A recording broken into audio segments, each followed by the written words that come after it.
ball into right field. She is gone.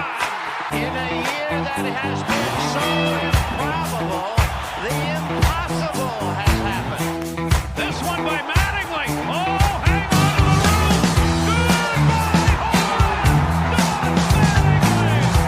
Tucker waits one. Deep left field.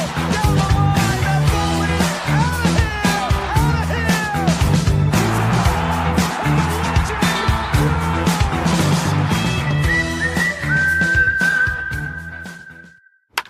What's up, everybody? Welcome back to another episode of Table Setters covering all things Major League Baseball. As always, I'm Steve, joined with my tag team partner, Devin. What's going on, man?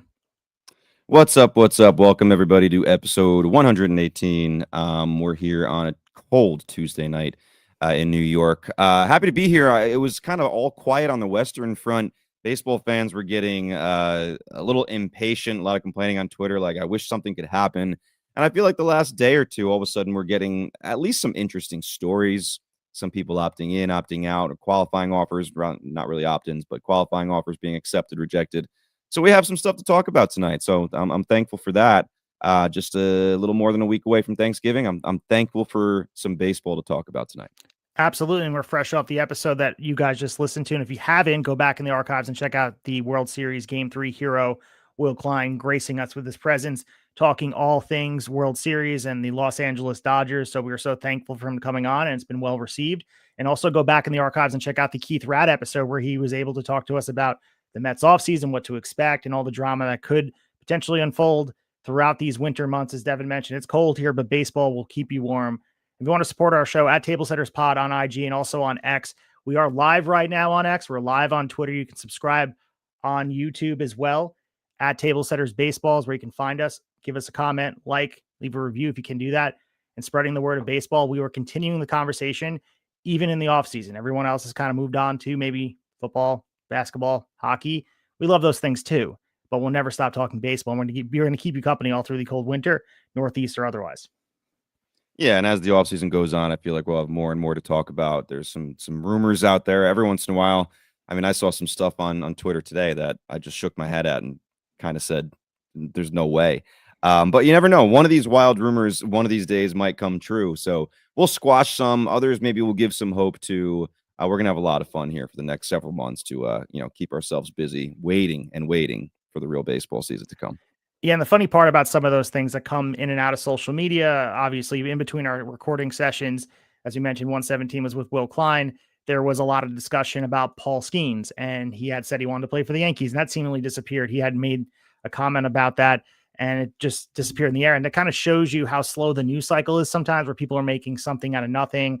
And then also, we will talk about later in our show, to not bury the lead, about the Pirates and will they spend Bob Nutting making a meaningful difference in some of the offers he may or may not have put out there. So the offseason will continue to churn out some headlines, some good, some bad, but on the in-between, it's interesting to see what falls off onto the cutting room floor when you're making the list of things you thought you would be talking about a week ago and it disappears. And like you said, you mentioned the qualifying offer deadline is kind of where we lead right now as the bigger story for today on November 18th.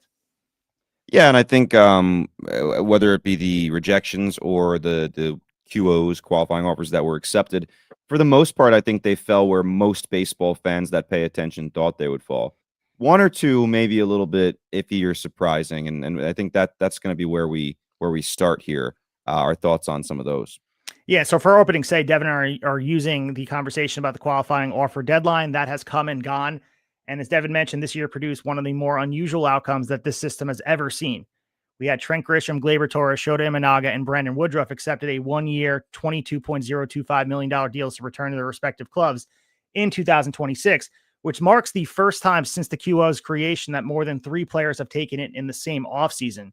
None of these individual decisions are shocking on their own. I mean, maybe we'll talk about Trent Grisham a little bit being the most shocking, but the combination of all four players opting into short-term deals, not only to me, Devin, reflects a market where the players appear to be more willing to bet on themselves heading into potential uncertain labor environment, potentially next winter. That has to play a part in all these conversations. So that was an interesting tidbit I had pulled out of this, where it was the first time since its creation that we had more than three players taking these qualifying offers.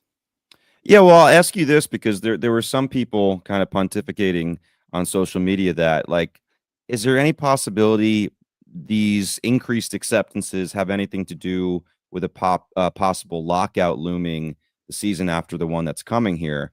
In the way of like, you don't want to take a multiple-year deal because you might not get paid anyway. To me, I can't quite get there, because you take the 1-year deal and you go into a lockout, you're also not being paid. I don't necessarily see how that would be tied together. Like when you first hear it, you're like, oh, it makes sense. And then you really think about it. And I don't know. Am I missing something? Have you had any thoughts about tying those two things together and if that actually might make sense? It just feels like there is uncertainty because of, if there is baseball, it feels like the financial ramifications and the structure will inherently change for good or for bad for the players. I think if there is a lockout, like you said, you're not being paid, but if things do get changed and there is a salary cap that gets pushed through, potentially you're getting paid less money. But like, you're right, to bet on yourself is an interesting thing. And the short-term deal reflects really where the players are at this point, and kind of shows, especially as we're talking about Trent Grisham, there's a weak outfield market where you have a guy like him that can go out there and potentially get a multi-year deal. Why not take it? Age 29, a breakout 34 home run campaign. If not now, then when for a Trent Grisham? So it was interesting to see him. And I think that kind of leads us into that first spot. He was the most shocking to me, because we all talked about life after Trent Grisham in the Bronx. What will we do? Cody Bellinger, of course, potentially leaving the Yankees. We don't know. Instead, he returns to the Yankees, and he's going to be anchoring the outfield mix alongside Aaron Judge and Jason Dominguez. And we know that there is interest in New York with Cody Bellinger. There was also a strong connection, as we mentioned in our free agent preview show, to the aforementioned Kyle Tucker. But Cashman made it clear that a potential Gresham acceptance would not alter those pursuits. Right. And Yankees accepted the qualifying offer. They viewed it as a roster roadblock, whatever they would of this roster construction. They probably were not expecting him to accept it. And I'm not sure. I mean, you can talk about the penalty tiers, pushing their payroll up, and all those conversations about where they are as far as money goes. But the fact that now he's in the mix after that 34 home run campaign, is he going to be able to repeat it? I guess we'll see. Here's what I'll say. If they didn't expect him to possibly accept it, I think it's very short-sighted on their part to offer it. I feel like this is professional baseball, man. Like if you're offering that, you have to realize, even the ones you fully expect to not, like, there's a small chance that they're going to. So I would hope that they bake that in. I mean, if you look at the career, this certainly seems like an outlier. Now, maybe he's just made for Yankee Stadium. I do believe Cashman when he says Grisham coming back wouldn't affect their pursuits of a guy like Cody Bellinger. The problem is this: Grisham, when he first came over here, was like a fourth outfielder, and a pretty decent fourth outfielder off the bench to have. And this year, because of his play, he ended up being a everyday guy in the lineup, roaming center field. He's not a great center fielder anymore. I heard rumors that like his hamstring was bothering him all year, and he was trying to play through it, and that's why sometimes when you saw him going after some of these balls that he used to catch and he didn't come close to, maybe he's just being aware that he can't push it too much right now to be able to stay in the lineup. I don't know, but I wouldn't love having him out there for another year in center field, but it looks like that might be what it is. You could turn him back into that fourth outfielder, but it feels a little funny to be paying your fourth outfielder $22 million. So I understand there are some Yankee fans that are pretty, I don't want to say upset. Upset may be too strong of a word, but a little conflicted maybe about this. Like they love what Grisham did for them this year, and they like the guy, they like the player, but they kind of thought that this was going to go a different way and that money might be used for something else. Here's what I'm going to ask you. This makes me feel in a way that there's a scenario where I could kind of see the Yankees just running it back again with Garrett Cole back in the rotation. As a Yankee fan, and maybe a little, messing around with the bullpen. Obviously, seems like Devin Williams is gone. I think most people think Luke Weaver is gone, but I don't think that's a foregone conclusion yet. As a Yankee fan, would you be okay if the offseason ended and it was basically running it back and Garrett Cole back in the mix? No, I mean, they have to do much more. And I think Cashman's comments making it clear that this acceptance doesn't alter their plans. They have to make this roster better, not just, yes, are you hoping that the 2025 power production from Grisham is improved on? I guess you could in a way if you're feeling naive or delusional that you feel like it's going to get better. I think you can expect him to rebound a little bit defensively because as we saw last year, you mentioned the defensive shortcomings from Grisham. He could potentially be better. The advanced statistics show that he did not play as well as he probably could have in the field. But I think part of the Grisham side of things, if you're sitting in his camp, they want him to hit the market without the draft pick compensation. Because I think people forget how big of a deal that is, where Yes, I think a lot of people look at that where you sign him, you lose a draft pick, and a lot of teams are not going to look at that. So maybe he wants that 9-figure payday without the draft pick. And you're looking at the Yankees right now, you look at now they're above the third penalty tier, however you want to say, $286 million, which drops their 2026 first round pick 10 spots unless they shed payroll. We know the New York Yankees, they can't get away with shedding more payroll. So that appears very unlikely, especially given their offseason needs. This is a pure bet on himself move from Trent Grisham. So as you mentioned, the Yankees didn't expect him to accept. Maybe they expected him to go out there and bet on himself in a big way to get paid. But I think the underlying fact is this draft pick is a really big deal that teams look at as saying, I don't want to touch that because we're looking at these players rise through the ranks even faster. And you don't want to risk losing those things in the draft. It's a good point, honestly. And it's one that's probably not made enough in kind of the mainstream coverage of this stuff. Yeah, it definitely affects. I know players hate the qualifying offer, a lot of them, because of what you just said, that draft pick compensation can hurt their value when it's attached to it. I wonder if that is something that falls by the wayside in negotiations for the CBA a year from now, because, and again, I don't mean to bring this up every 2 seconds, but it fits into so many conversations. If we're going to negotiate salary cap and that kind of stuff, there's going to have to be a lot of give and take here. The players are going to ask for a lot in return if they're even willing to listen, which a lot of people think they're not. But the qualifying offer might be one of the first things they say. If we agree to any type of salary cap, qualifying offer tied to draft pick compensation goes away in some way. And there's other things that I think they will definitely want to ask for as well. But that give and take, cat and mouse game will be very interesting. But I'll continue to ask you with the Yankees. So say, all right, Grisham's back. Say they are able to bring Bellinger back, which I think we all agree that there's not going to be any shortage of suitors for Cody Bellinger. But let's just pretend he's back in pinstripes. You have Cody back. You have Grisham back. Obviously, Judge is here. Probably no place for Spencer Jones. Dominguez, you got to squeeze him in left if you want to continue to let him play more and more and more. Your pitching staff, I think, is pretty well off at that point. I mean, you could add, but I'm not sure that's necessarily a need. I mean, maybe some depth pieces. Sure. Here's what I'll ask you. Like, where you said the roster has to be improved. If all those things happen, what else do you want them to do? Like, where specifically do you want them to add or change? I think the infield has to be addressed. We talked about this in the offseason and during the season. First base and third base have been glaring black holes for them since really, can't remember the last time third base and first base were locked up in a significant way. You have to go out there and find a way to secure them defensively. We saw how much defense played a part, not only in the World Series, but in that really the whole season, watching the Blue Jays rank and be able to get to the top of the division was strictly because they play well-rounded baseball and the Yankees didn't. And there were so many holes in the Yankees as far as the fundamentals of baseball. And that's what's lacking. Like, yes, you could put this team on the field, Jason Dominguez in the outfield. The guy's horrendous in the outfield. We've seen it all year. And maybe there's this distinct belief that Jason Dominguez takes the next step. He's the second coming of Aaron Judge. Everyone believes he's the Martian, this untouchable player. But you're right, talking about the way this team is constructed, you still have a lot of the same questions that we had going into last year. And a lot of the times during the middle of the year, like when the going was good for the Yankees, everything was clicking, hitting home runs, putting some makeup on the pig, etc., because they weren't playing well, but they were masking it with the offensive explosions. A guy like Jason Dominguez has to play better. If you're expecting 30 home runs from Trent Grisham, again, I feel like you're asking for a lot from a player that hasn't shown the ability to do that. This has the eerily similar fact of being the DJ LeMahieu situation where you signed him and the Yankees thought they were going to get more of DJ. They felt like they unlocked something from him, the batting title, all of that, and the bottom fell out.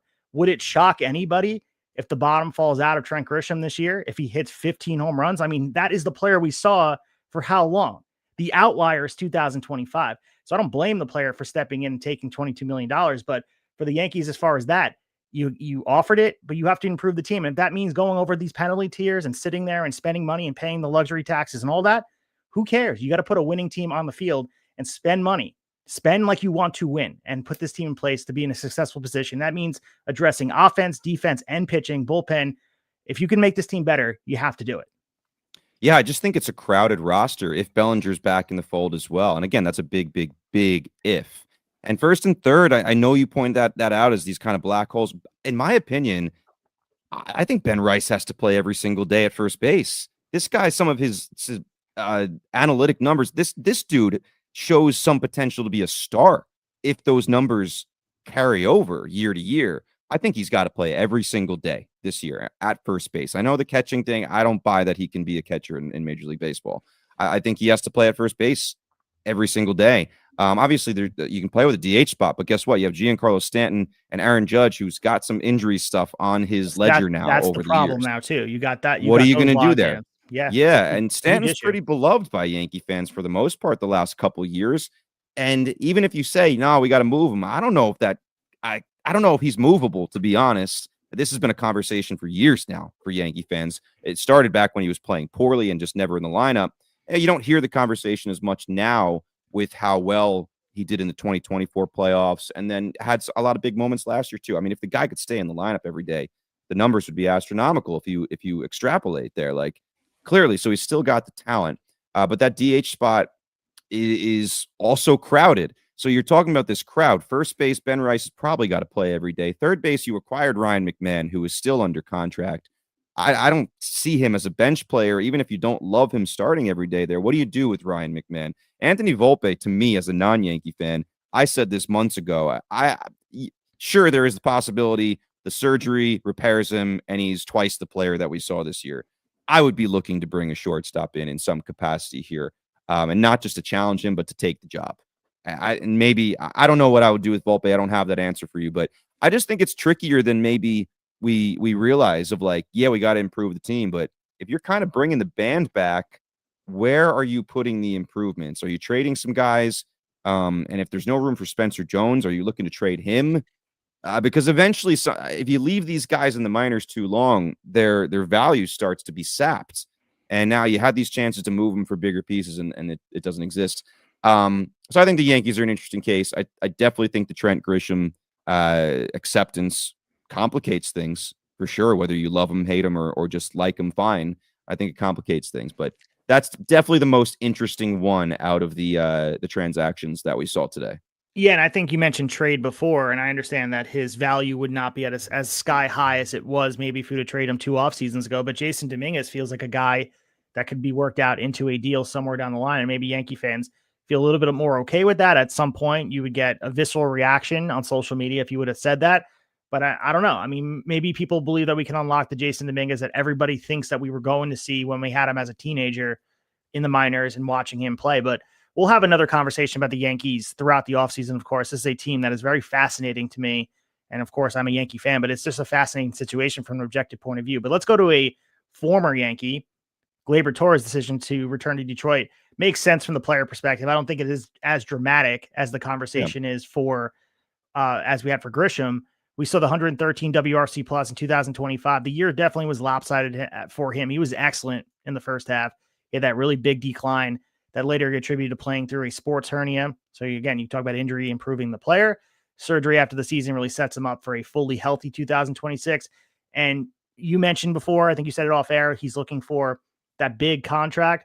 He didn't significantly elevate his value this year. He was also unlikely to find that multi-year contract in the market that was carrying the weight of an also qualifying offer. So the Tigers, for their part, I think they get consistency at second base with the hope that we get the first half Gleyber Torres, and it was all due to the injury. So this makes sense on both sides, in my opinion.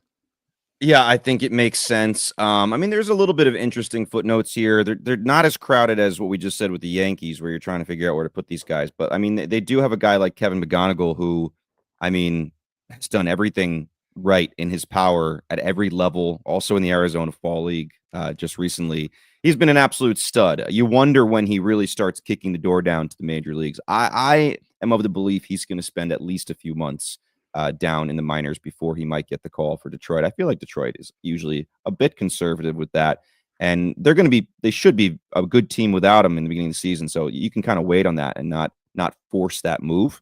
But he's traditionally a shortstop, can play some second base too. So you have some flexibility with McGonigal once he's here.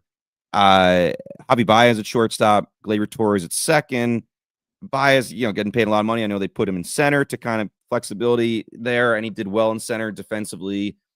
made the All-Star team, fell off in the second half, but made the All-Star team. We'll see what they continue to get out of him, but they're going to have to move some pieces around and figure out who really deserves that time. And sometimes you just got to ignore the dollar signs and who's getting paid the most and figure out how to put the best team on the field, even if it looks ridiculous to have a certain guy being paid that much on the bench. It might just have to happen sometimes. But yeah, I thought for Torres, listen, Gleyber Torres has become what I would call just like a solid player.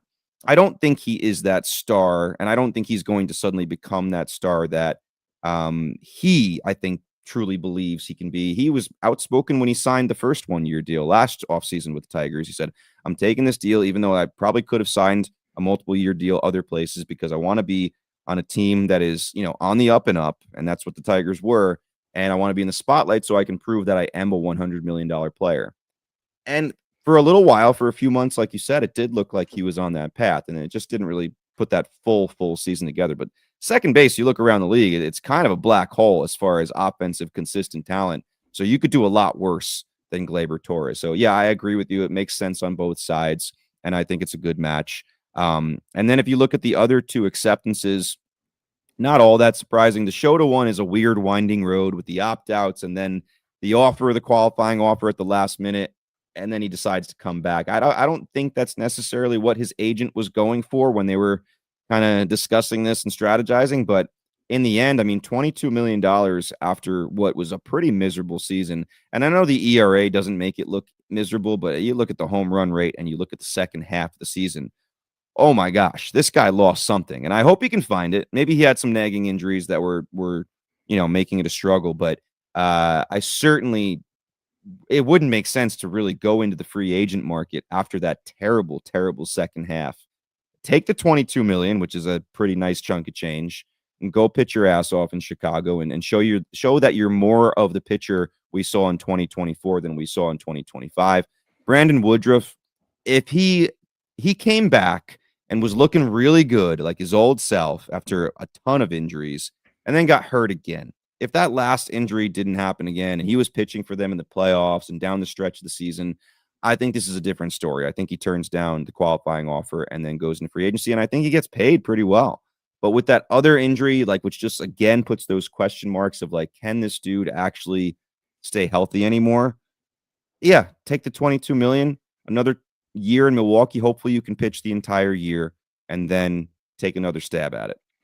Yeah, and then looking at Shota for sure, you mentioned some of the numbers that are really alarming for the player as he develops.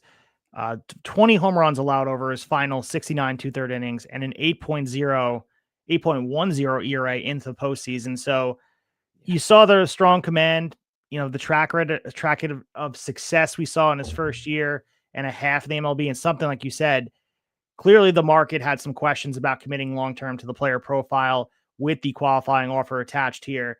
So I think he chose the clarity, as you mentioned, for a reset with this familiar team, be able to re-enter free agency if he pitches well next winter. And like you said, free of the draft compensation, but also the money that is guaranteed to him is a pretty good, big chunk of change for a guy that really struggled at the end of the year. Looked like he was kind of a fringe roster player. That's how bad he was pitching by the end of the year.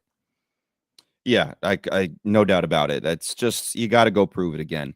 And honestly, one other thing we should mention, if you listened or watched our episode, I believe 3 episodes ago, is our first offseason episode after the World Series coverage of our free agent prediction draft with 15 rounds. Each of us made some predictions.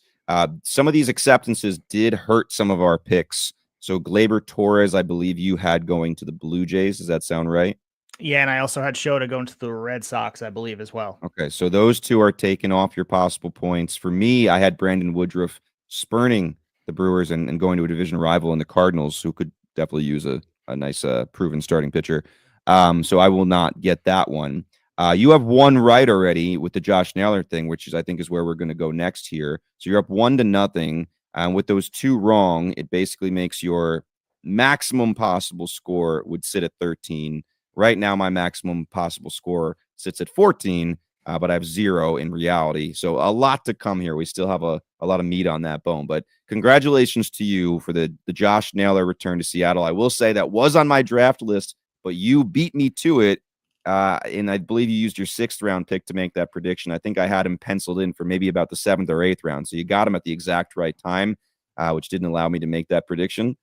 So good on you. What did you think of the figures, the terms, the money? All sound good to you? Yeah, for Naylor, I mean, this was the right decision for the Mariners. You mentioned the feel good, building off the vibes of last year and what the heartbreak we saw. And they got to Game 7 of the ALCS just within moments of making the World Series. And you have to do something to keep that momentum, get people in the ballpark, feel excited about it.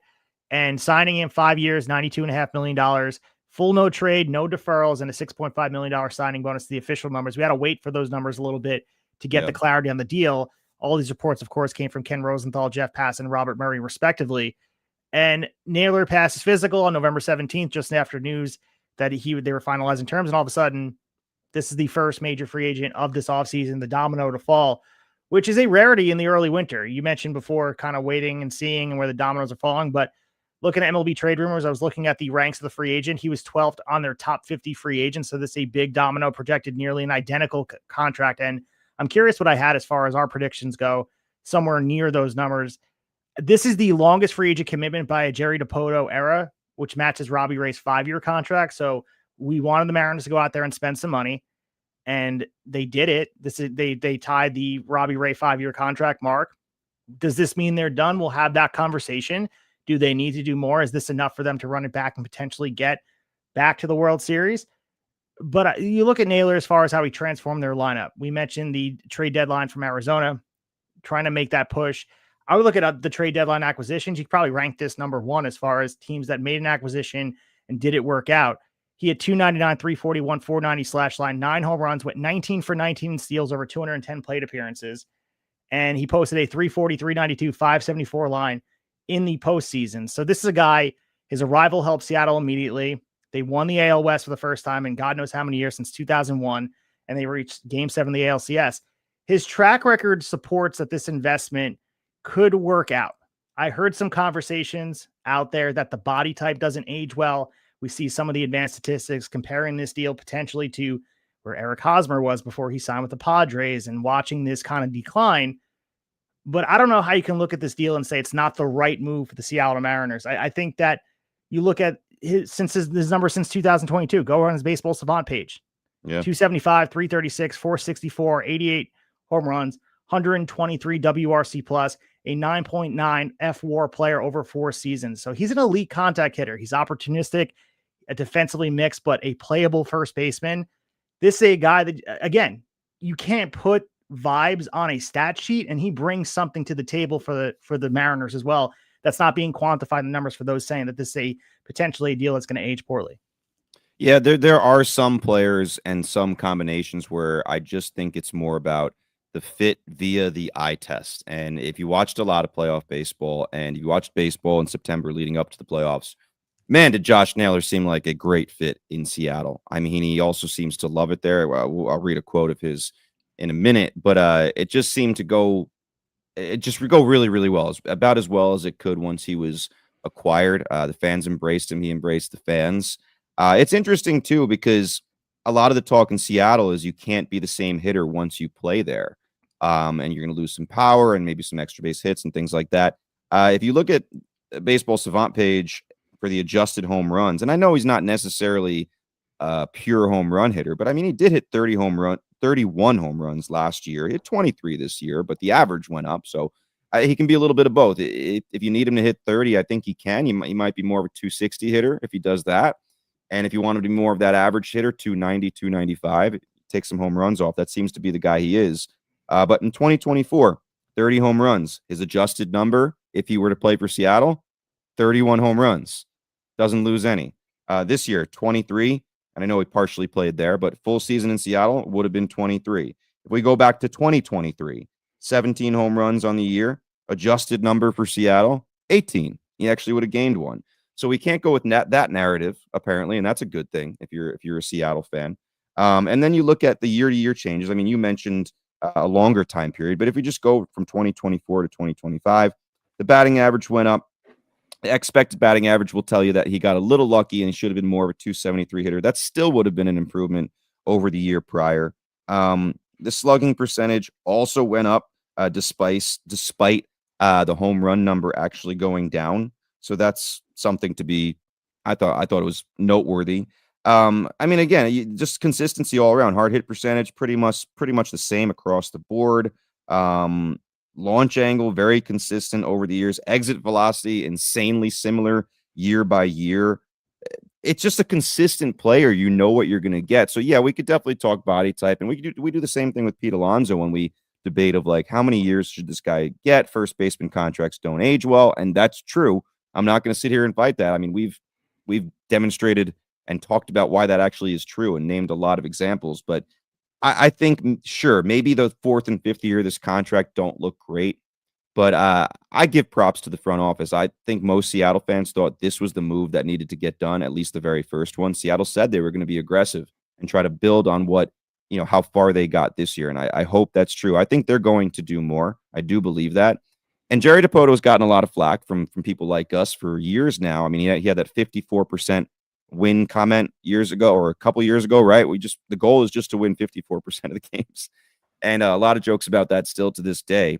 But he's done pretty much everything, right? I mean, he fortified the roster at the trade deadline, was aggressive, and they got within as close as you can get to their first World Series appearance. And now, even going back before the season, getting the deal done with Cal Raleigh. I mean, thank goodness they got that done before his 60 home run season, because they'd be paying him a lot more if it wasn't for that. And so it's Cal Raleigh's extension. Then it's the trade deadline, which I think was pretty damn successful. And now it is re-signing one of those trade acquisitions, Josh Naylor. And I think it's the right one to re-sign, clearly. So I'm not going to be negative about this. There are definitely ways you could poke holes in it, but I think it's a slam dunk for Seattle. Yeah, we now know for the Mariners, we have Julio Rodriguez, Cal Raleigh, as you mentioned, and Josh Naylor as the core position players locked up through at least 2029. So you have that foundational lineup in place. We're expecting them to contend in 2026. That goes without saying here. And some of the other conversations does talk about maybe did Josh Naylor have any other serious suitors out there? It's really a moot point, in my opinion, because it seemed like both sides wanted this to happen. You had the two sides beginning to talk during those general manager meetings in Vegas, and it seemed like it was inevitable it was going to happen. You can also have the conversation about the Mariners offseason. Is this the biggest move that we're going to see this winter from them, or is there an expectation that they're going to be continually very active? And it depends on who you talk to. Obviously, as we mentioned before, Jerry Dipoto doesn't like giving out these big free agent deals, handing out Naylor's deal being the biggest free agent deal that he's handed out in a decade-long tenure since the Mariners running baseball operations and being there. We mentioned Robbie Ray, but this is a guy that does not give those contracts out easily. But we all know Seattle has to address second and third base. Jorge Polanco, Eugenio Suarez, they are on the free agent market. The Mariners have some interest by all accounts of getting these free agents, but they also have options. Cole Young is a likely candidate to just be a controllable piece at second base for them. Third base figures that the spot they're going to have to go from the outside. But there are plays. I mean, you got some of these young players from one of the better systems that these young players that come in here and fill the void here. That might not be the answer that a lot of Mariners fans want. It might be not the sexiest pick to build on, like you said, from getting as close as you can get from getting to the first World Series in franchise history, but it might be the right move for the long-term health of this organization. And the way we see these players progress, it might be the move that actually helps you be a better team in the immediate as well.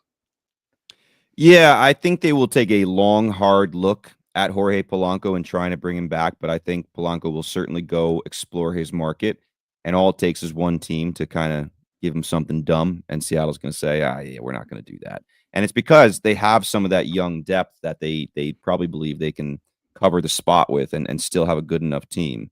I'll just mention, I wanted to say too, Josh Naylor, another reason I love his fit in Seattle is low K percentage. The one hole you can poke in a lot of that Seattle lineup, a lot of really good hitters and guys can hit for power, but a lot of high strikeout rates on that team too. So to get a guy like Josh Naylor as part of your core that, basically has half the strikeout rate of some of these other stars on the team, that's good. The quote I was talking about also, he said, as great as it is to get the most you can, he's talking about money, I'm more than comfortable here. I love this place. I love this fan base. I love this city. It makes it sound like he left some money on the table. And there were projections out there that said about 5 years for 98 million-ish. All right, which is not that much more than he got, but it's more, about $1 million or $2 million a year more.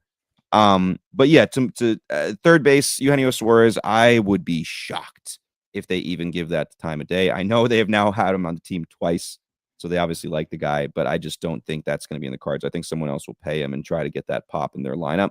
I think the Mariners will move on. I will say, if you're making predictions for Mariners offseason, I still think they're a little bit of a dark horse and a legitimate one for the services of Tarek Skubal.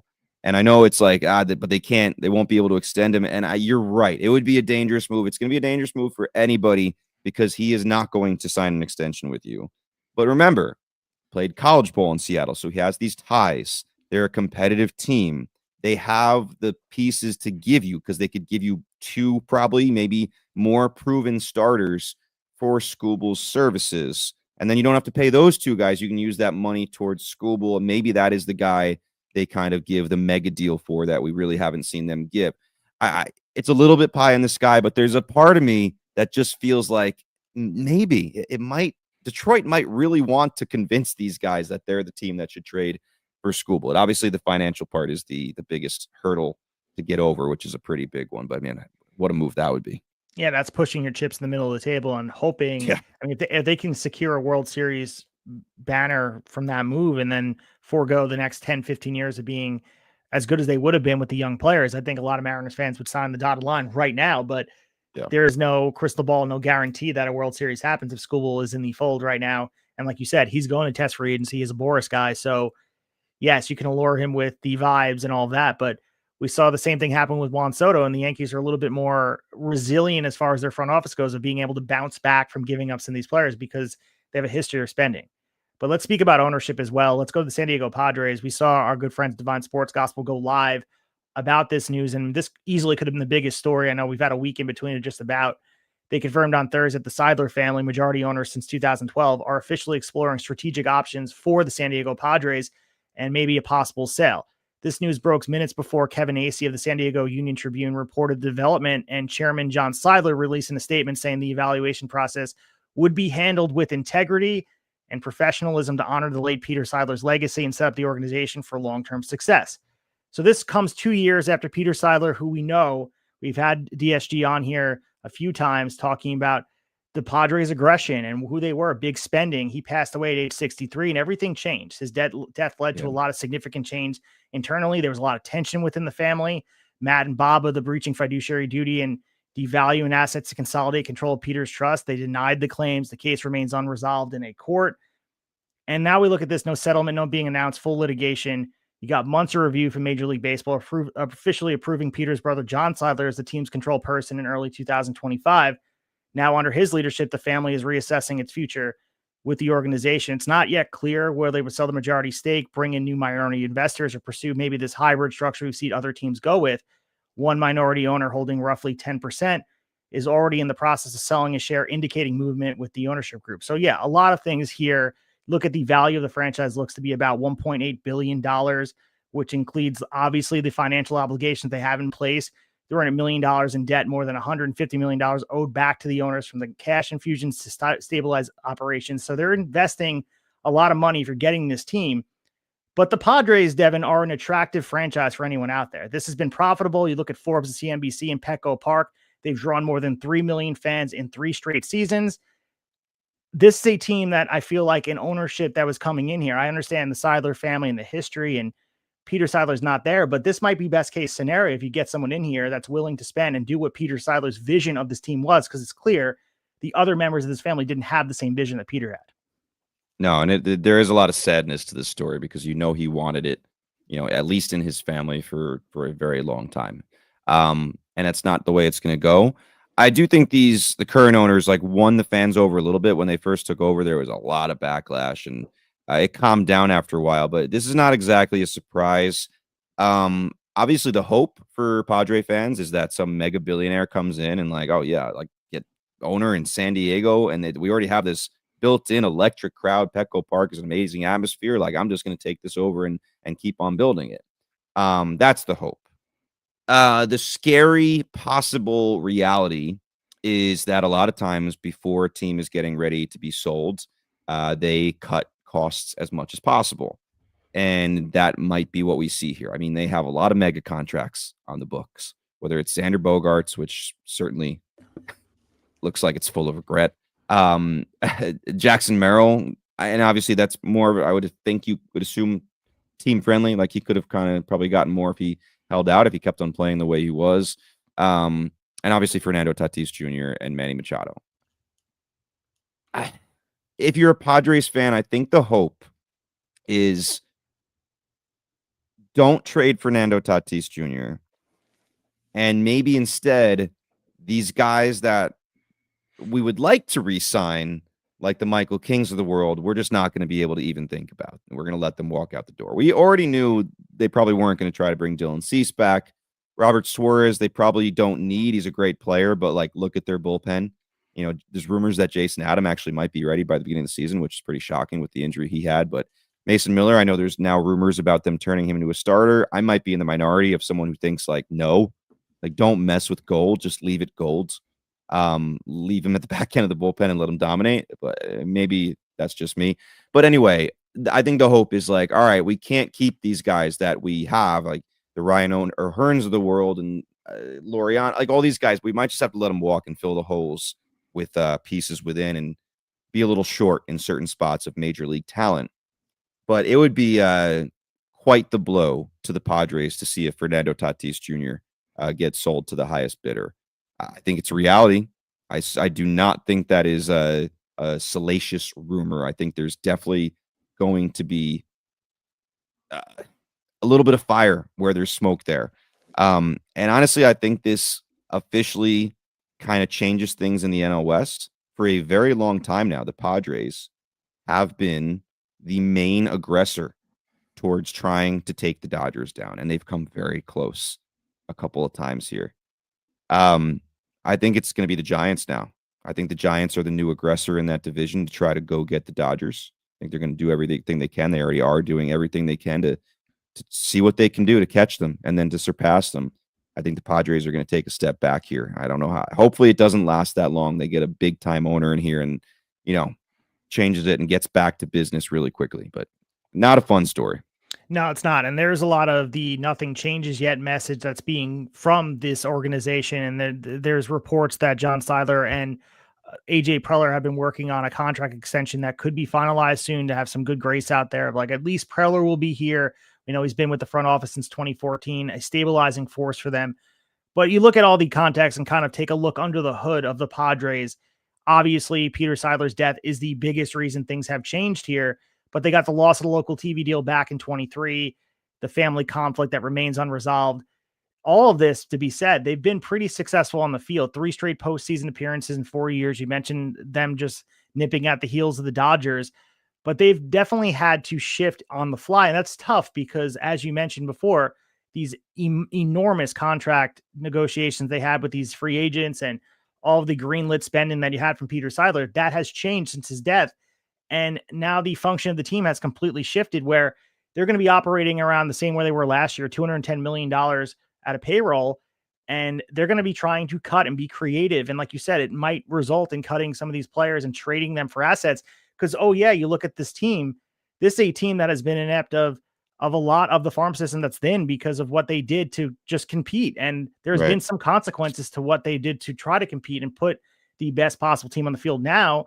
And they have limited flexibility to patch rotation holes and add offense. And we watch them go all in year after year. And now it's time to pay that credit card bill, if you will. And unfortunately, that's the case here. And like you said, maybe you get a Steve Cohen situation where a guy comes in and infuses a lot of cash in here. But I feel like the Steve Cohen situation that the Mets found themselves under, that is the outlier. You might have a situation where you're going to have a lot of trying to rebuild this organization from within. And there's some tough years that come with that. And I hope that's not the case.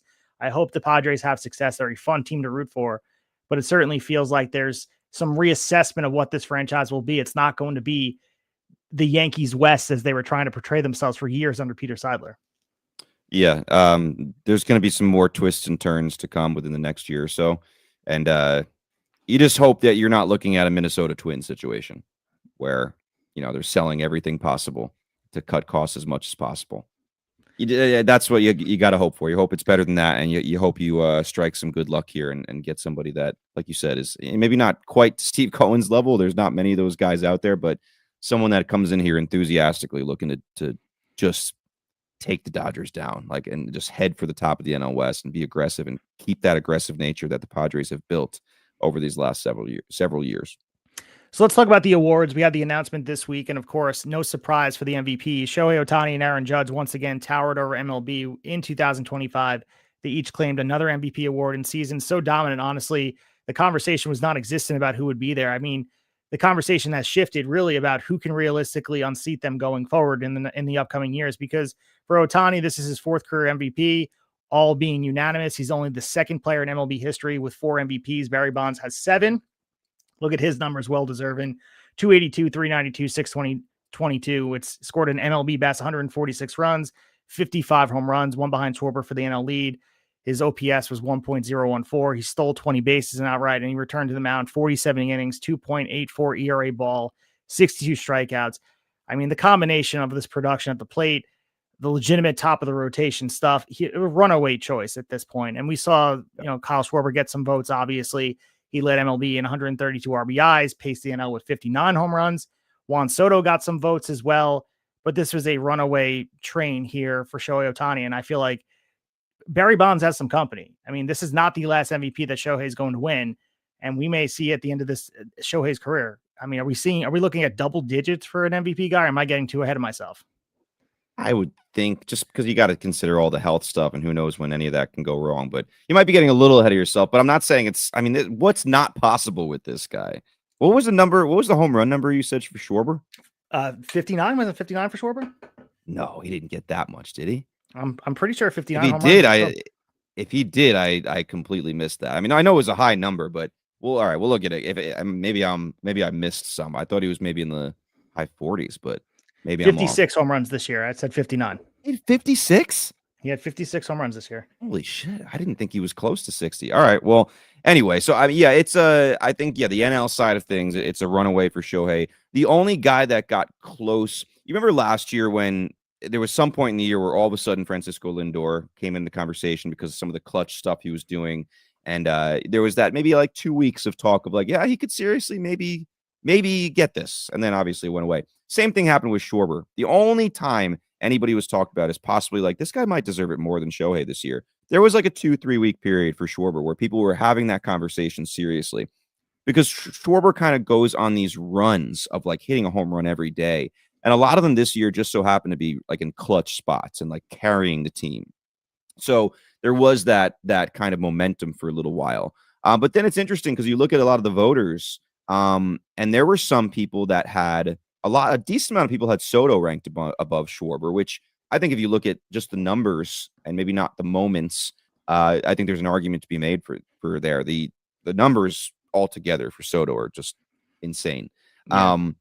But then there's also people that had, and I was glad to see this, nothing against Schwarber, but they had Geraldo Perdomo right after Ohtani. Because this dude, man, like maybe one of the best seasons that no one talks about.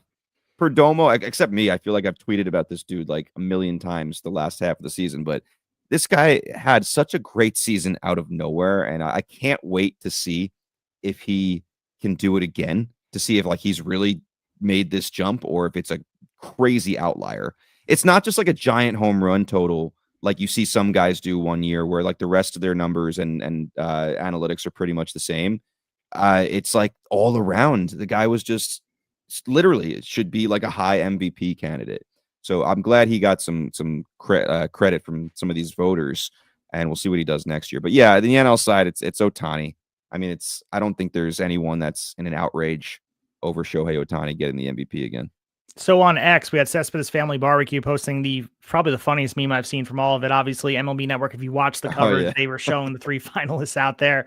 And the distinct difference between Schwarber, Ohtani, and Soto sitting in there, and I have it in front of me, where Schwarber's wearing this like flannel shirt that you'd see a kid wearing at a school picture. Yet Ohtani sitting next to his dog in this very like autumnal Thanksgiving level sweater that he's wearing. And then Juan Soto is in some ballroom right now in a black suit that looks like he's eating caviar and drinking all the sparkling drinks you can find. And it says, inside of you, there are 3 wolves. And it just pops me thinking about it, of how funny it was that perfect. Is. Yeah, it's so perfect. But let's go to the AL side of things. Aaron Judge claimed his 3rd MVP, 2nd straight, in one of the closest races in decades. We expected to be just as close. He had Mariners superstar Cal Riley in a 17-13 margin in first place votes as they appeared 1-2 on all 30 ballots. We look at Judge's numbers. We talked about it on the lead up. debating it in total. We know what they both can bring to the table. 331, 457, 688 slash line, 53 home runs, 124 walks, 137 runs, finishes with a 10.1 F WAR, 9.7 B WAR. He won the AL batting title by 20 points. And Cal Riley countered with arguably the greatest offensive season by a catcher that we've ever seen. So it was a debate. You look at the 60 home runs, the most ever by a catcher, the third most in a non-PED connected player, over 122 games catching in the AL West, finishing at 9.1 F WAR. Both these guys, was a very close race. A lot of heated conversations about this.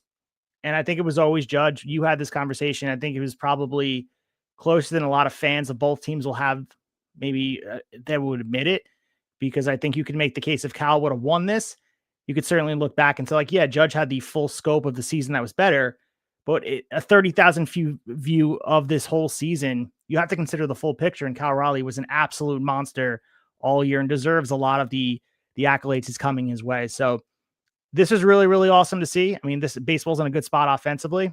Clearly, Aaron Judge and Shohei Ohtani are carrying the water for the awards, but let's not forget the second and third places, because they also had magical seasons on both sides of the leagues. Oh yeah, no one's gonna forget the Cal Raleigh season. I'll tell you that. Like, here's the thing, and this might piss some Yankee fans off, but Aaron Judge won the MVP, and I'm not gonna sit here and be like, he didn't deserve it. I mean, those numbers are nuts. I think more people will remember Cal Raleigh's season.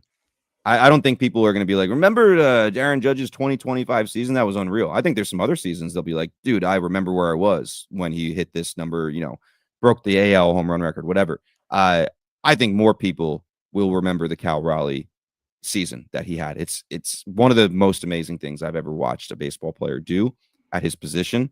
There was a time and place like catchers kind of got the advantage in MVP votes. If we look like years and years back, you see some of the Yogi Berra MVPs and things like that, because they were catcher, they were kind of considered leaders of the team. It's almost like a quarterback thing where in the NFL, the quarterback almost always gets the benefit of the doubt in MVP discussions. If there's like a running back tearing it up or a wide receiver having a great year, but there's also a quarterback having a really good year, the quarterback's going to get it. That's how catcher was for a while. I guess that is dead. Here's what I'll say. You say, like, who can unseat these two, Shohei Ohtani and Aaron Judge? If Cal Raleigh didn't do it this year, the answer is nobody. Because nobody's going to do what Cal Raleigh did this year. No one, including himself. He's not going to do that again. Sorry, but he's not. Yeah, I was in the camp of giving it to Raleigh. I thought he had the more memorable season. I know it's not the memorable season award, but like when you're trying to separate those two seasons, yeah, if you just want to be a strictly numbers person, just go by the numbers, and not like a little bit of feel and that kind of stuff, then you have to give it to Judge. I do agree with that. But when I look at it, kind of the feel and the effect it had on its team and the history and just watching it, I just thought it was Raleigh by a hair. The catching thing, I don't think it's overstated. I know a lot of people say like, oh, what if Judge was a catcher? The facts is Cal Raleigh's a catcher. He catches like more than anybody else in the league. He does it really, really well. He's game planning for one of the best pitching staffs in the league, and they give him a lot of credit for a lot of their success. I think that is actually understated. I know some people were tired of hearing it. I actually think it got understated, to be honest.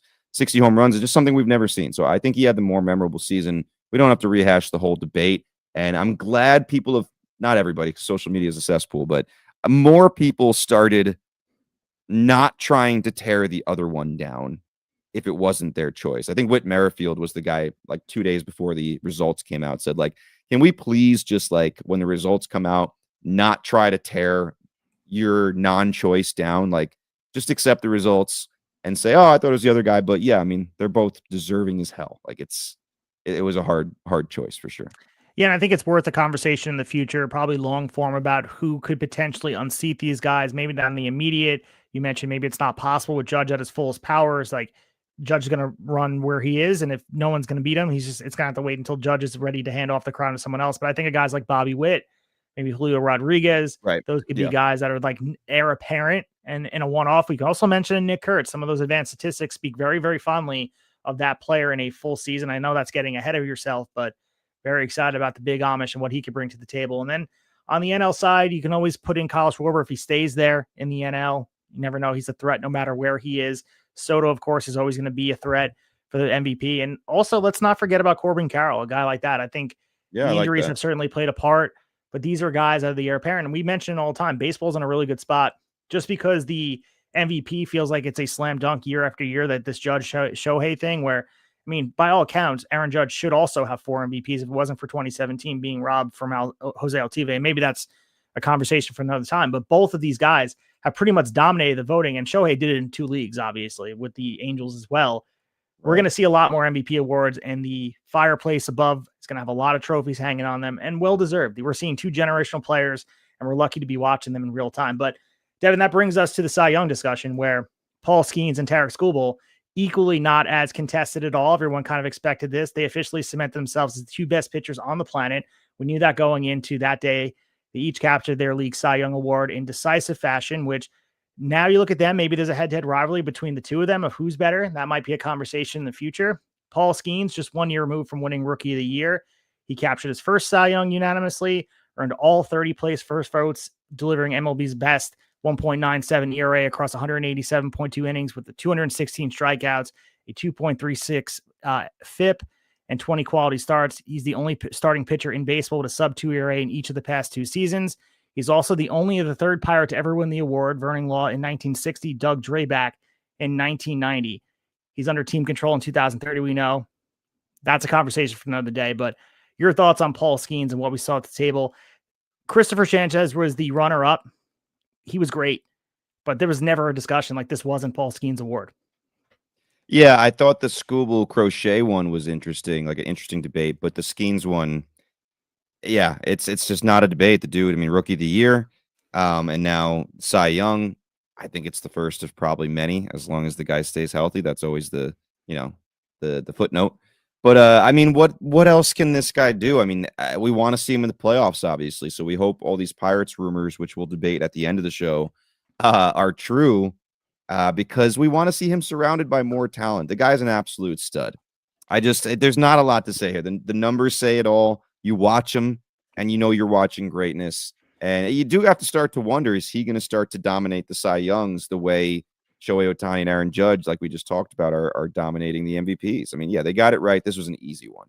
Very easy. So in the American League, of course, Tarek Skubal became the first back-to-back Cy Young winner since Jacob deGrom did it in 2018-19. He took 26 of 30 first-place votes, which, we saw his stats: 2.21 ERA, 241 strikeouts, an AL best 2.45 FIP, 2.71 SIERA, if you want to dive deep in those numbers. His 2nd straight ERA title across 31 starts while ranking top 4 in innings, top 2 in strikeouts, and WAR across all the major systems. But Garrett Crochet made this more of a conversation. You mentioned some of what we saw in his year this year, being a top-of-the-line starter. He finished 2nd. He led the AL with a 205.1 innings, an absolute bulldog. He led in strikeouts as well. He pitched a 2.59 ERA. And he proved that he can maintain that ace-level stuff over 32 start workload. That was a question going into this year. I mean, maybe it seems ridiculous to even ask that, but it is a thing. And you look at what he did. And then also Hunter Brown has to be discussed here. 2.43 ERA, 206 strikeouts, 31 starts here in the Astros, an extra 2026 draft pick under the prospect promotion incentive. So that was also part of Hunter Brown. But the fact that they were unanimous for Skeens and Sanchez and Skubal Crochet and the clear 1-2 combos in their leagues speaks to just how good pitching has been across the board. And I think we're in a good spot. Like, again, what we said with Shohei and what we said with Judge, this is not the last Cy Young we're to see from Paul Skeens, not the last one from Tarek Skubal. And I think that's a good thing because people are chasing. Think of this as a race. You're chasing the bet. I feel like it's going to raise everybody's game. So we're watching greatness on all sides. And I'm hoping that we see Paul Skeens on a big stage and not have the Mike Trout effect where he's not going to have the ability to pitch on a big stage. You don't want to have don't those even say that. I'm just saying. It feels like that's something that we have to discuss in the future. When he's under control to 2030, that feels like a really long time to not have Paul Skeens in the mix. Yeah, I mean, I was not one of those people that bought into that whole, like, oh, he wants to be a Yankee thing. He told his teammates. I didn't buy that at all. I thought that was like here comes a story because nothing's happening. We need a story kind of thing. And someone ran with some random quote. But yeah, I do think Skeens, if he gets to a certain point, he will start to force his hand. I don't think he's there yet, but I think with that Trout example, it makes me a little sick to think of. Yeah, the Crochet thing, man, that dude, That's a pretty damn good season not to win Cy Young, but that's just an example of sometimes there's one guy that's just a little bit better. And I do think Skubal was slightly better when you look at the entire picture. Obviously, Crochet, you mentioned strikeout king this year. I mean, absolute bulldog. And what he did, just like we cannot just kind of put it aside because the knock on Garrett Crochet for the last year or two was like, I don't know if this guy can be like a full season starter. He's never really started for an entire season. Drafted out of Tennessee, I believe, was a really good reliever at first, and then the White Sox let him start, but limited his innings. I think that limiting his innings was to make sure he stayed healthy so they could trade him at high value.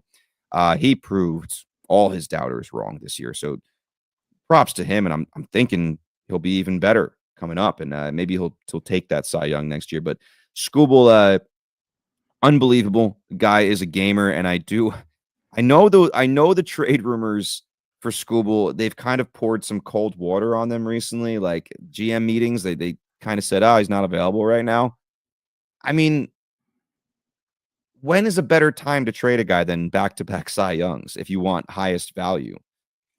I don't know. If you trade him halfway through the season at the trade deadline, sure, it's an amazing get for somebody to try to push towards a World Series. But knowing he's not going to negotiate an extension, you have him for a handful of starts. So are you really going to trade a ton away? You might get a king's ransom right now from the egotistical owner that thinks, I know he wants to get free agency, but I am going to be able to blow him away if he gets here. I would like to think that's Steve Cohen of the Mets, but I mean, we know he has the ego for it. But I don't know. I think there's probably multiple people out there that are like, I know it's risky, but guess what? The Yankees took the risk with Juan Soto, and I know that's not a good example because they lost him. The Cubs took the risk with Kyle Tucker. I know that's not another good example because they're probably going to lose him as well from all indications. But it just shows that teams do take these risks and give pretty big packages to get these guys. Back-to-back Cy Youngs. I'm still in the camp of thinking they either have to blow him away and get him under contract now. I don't think that's going to happen. Or trade him. This is the highest value you are ever going to get for Tarik Skubal. Yeah, no, I agree. And also, I mean, the same conversation you have about Skeens, except that Skeens has control to 2030. So I feel like the price is absolutely astronomical with that control. Because I feel like a team that's acquiring Skeens is not even inheriting that much risk because you have him for 5 years. I mean, a lot of deals that you sign are for 5 years. So the Skubal thing is more of a risk for a frontline team that is like a win now situation. There are certainly a handful of them that sit in the camp of, like you said, have the ego to believe that not only can we potentially retain him, but also we can now prove that we can win with him. And like we said, flags do fly forever. There is a chance that if you do win a World Series and he walks away, the fan base can live with it. But at the same time, if you don't win and things fall short and you don't win a World Series and then Tarik Skubal winds up signing with the Dodgers and now you're out of Nolan McLean and Jet Williams and et cetera, it's a problem for the future. But again, all we're asking from these owners is to put the best possible team on the field. And how exciting would it be to go to the ballpark every day for your team, whoever you root for out there, and know Tarik Skubal takes the bump every 5 days? I mean, what else can you ask for? Yeah. I hate the Skubal Dodgers mentions because I think it's so realistic. Yeah. I think it's so possible. We know how good their system is constantly. And we have no, if anyone can convince them to stay and know they have the money to blow them away, I mean, Dodgers, right? With Skeens, man, I'll just end it on this. I think if Skeens were to be traded this offseason, the notification that we'd get, like the Jeff Passan tweet, I think you'd have to scroll to see all the players that were going to Pittsburgh. Sure.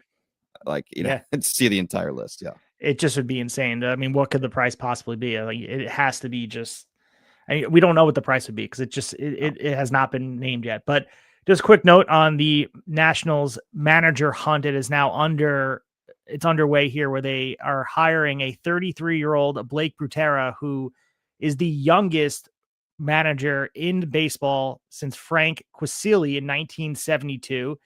So we know that the weeks after Washington hired 35-year-old Paul Taboni, which was the assistant GM as the new president of baseball operations, given that's the youngest front office manager pairing by far in the sport. So he comes over from the Rays, where he spent the past 2 seasons as the senior director of player development, adding to a resume built entirely around developing players and building clubhouse relationships. Really qualities that Taboni emphasized too as a key for Washington's next phase. So Butera obviously replacing Davey Martinez, who was dismissed in July after 7 seasons and a 2019 World Series title, 4 straight 90-loss seasons. This is a very exciting young team We can definitely spend some time talking about them in the future. Replaces interim manager Miguel Cairo, finishing out 2025. He was removed from consideration earlier this week.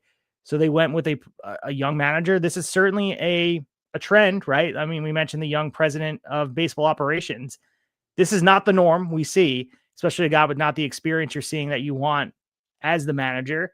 We mentioned the hire with the Giants, and maybe we're seeing a shift in how these leadership positions in baseball are moving.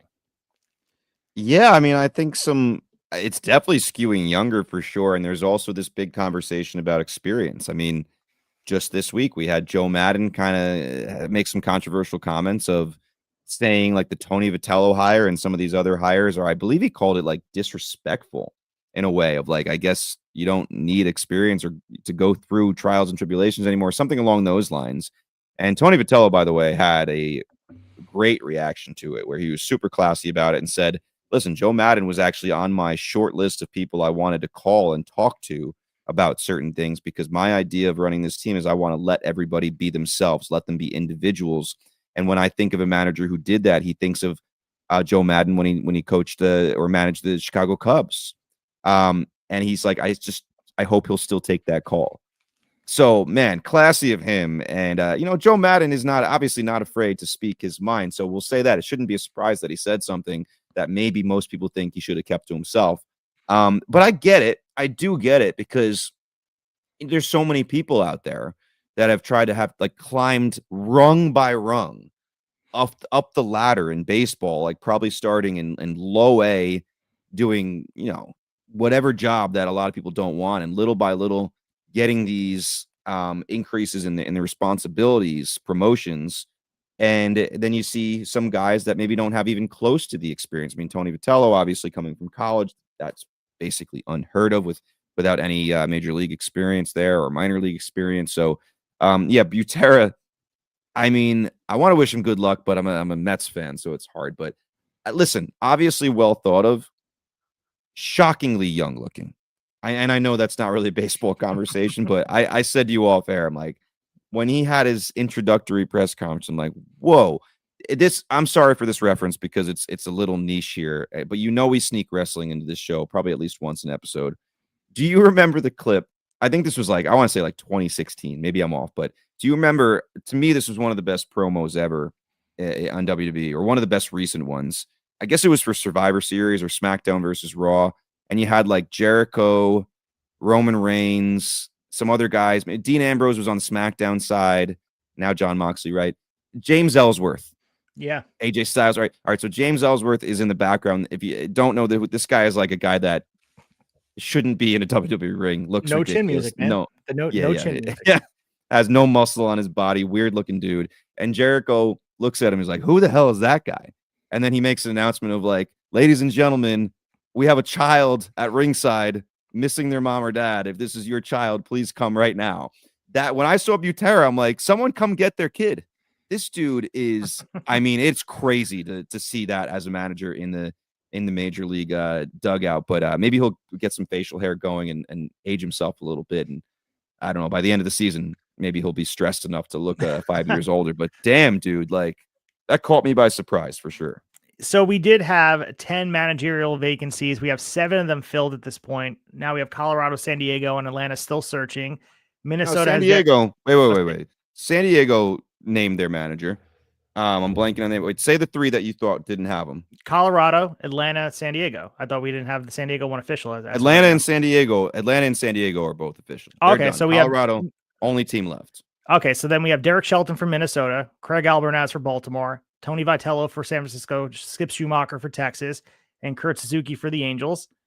And then we have one left, which is Colorado. So we thought this would be a long search throughout the offseason, and kind of went pretty fast here. And I mean, we see the different approaches of all these different front offices. At the very least, they have a roadmap to where they want to go. And I think it starts with a forward-thinking leadership group, and pairing 2 of the youngest decision makers in the game. It is an interesting approach, because you look at the background of both these guys and you can go in and take a look at what they've done.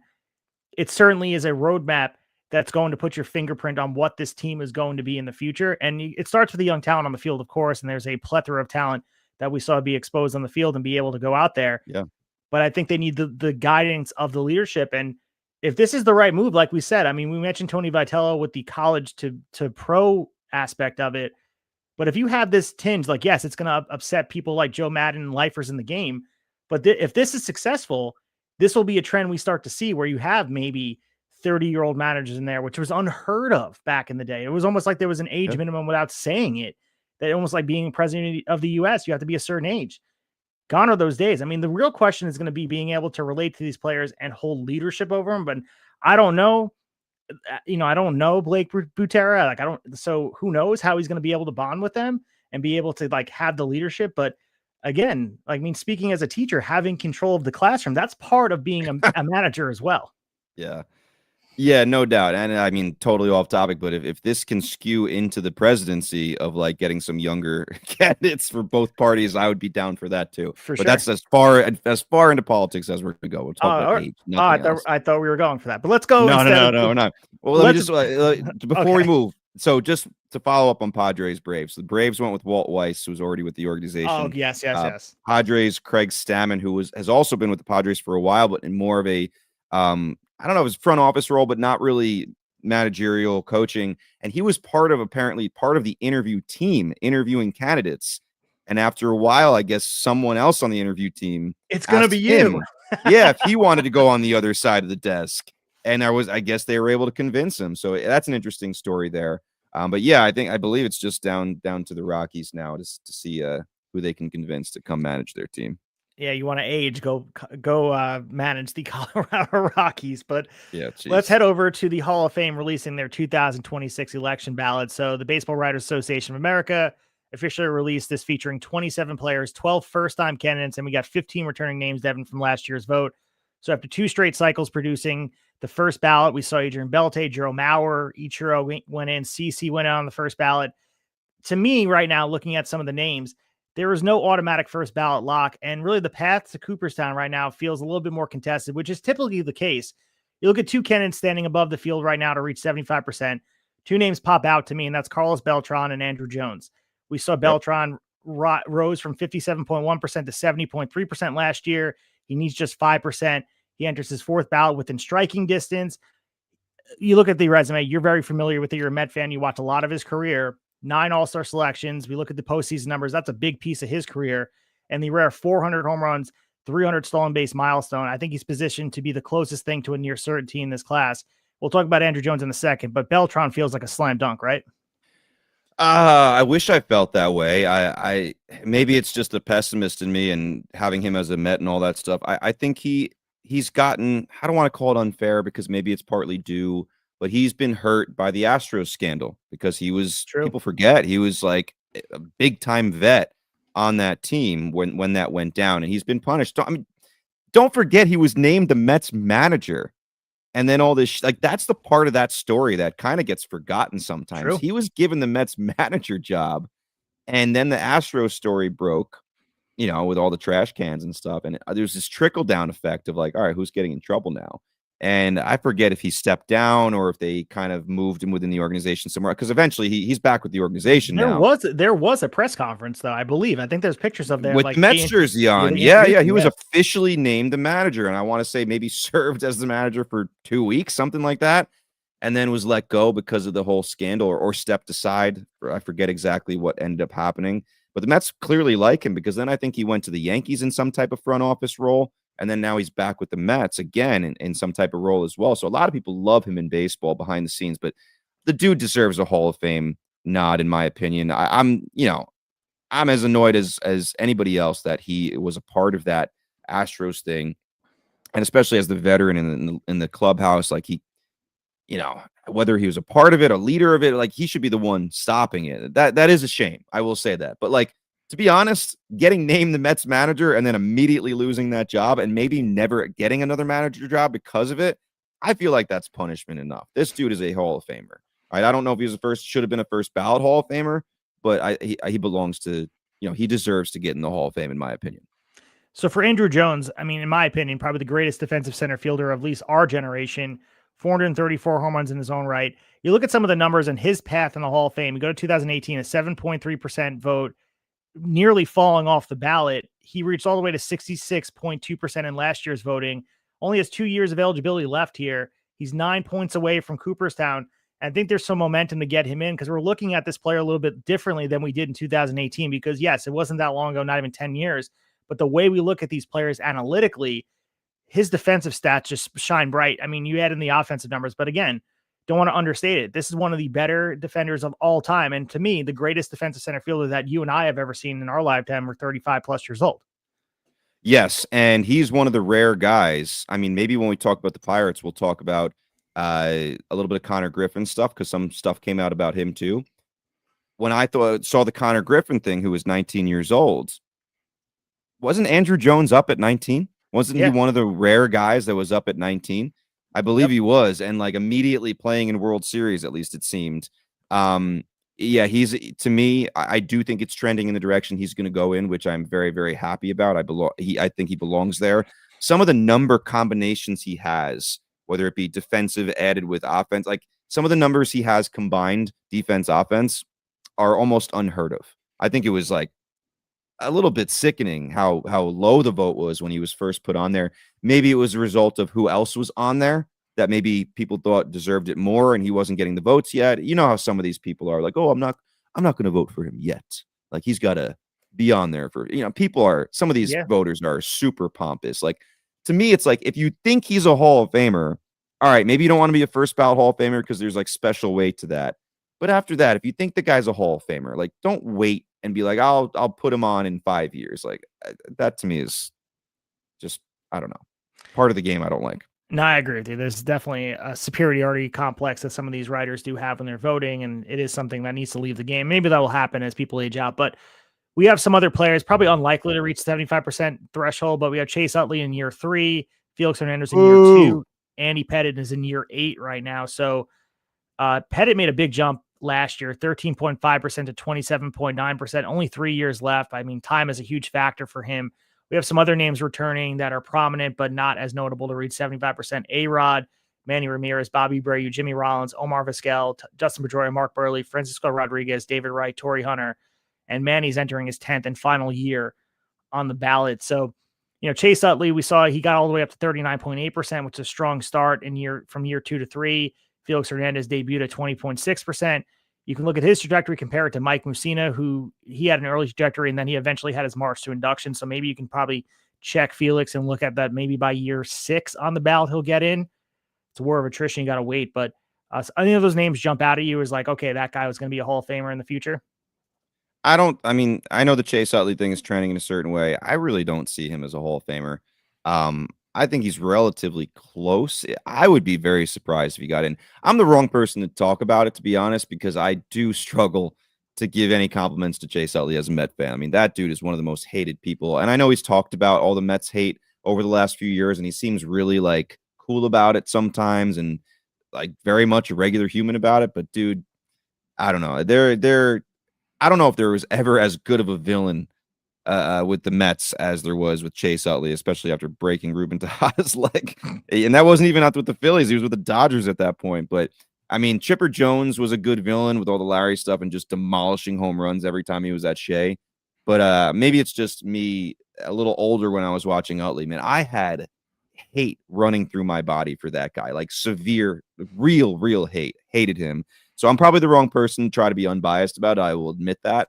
But to me, he falls like a layer underneath the Hall of Fame. That's just my opinion.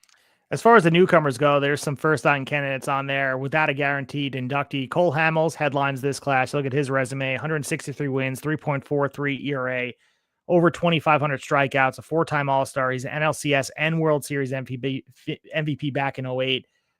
Maybe the best bet among newcomers to gain some traction. You look at his profile, mirroring Felix in several aspects. He does lack the peak of some of these pitchers as well. There's some names on here as well: Ryan Braun, Shin-Soo Choo, Alex Gordon, Matt Kemp, Hunter Pence, Nick Markakis, Edwin Encarnacion, Howie Kendrick, Daniel Murphy, Gio Gonzalez, and Rick Porcello. So many of these guys have strong careers, but I mean, none of these guys are early ballot threats. And the goal for them will be reaching 5% for a retention threshold. If they don't, the only thing I pulled away from this outside, like, yeah, most of these guys aren't getting in, is like, we're old, dude. Like, Daniel Murphy is on the Hall of Fame ballot. Like, where did the time go that these guys are all up for a Hall of Fame vote at the very least? And Cole Hamels, you can make a huge case, and I don't think he's getting in this year, but is a guy that eventually gained enough traction. I think he'll have a plaque in Cooperstown, in my opinion.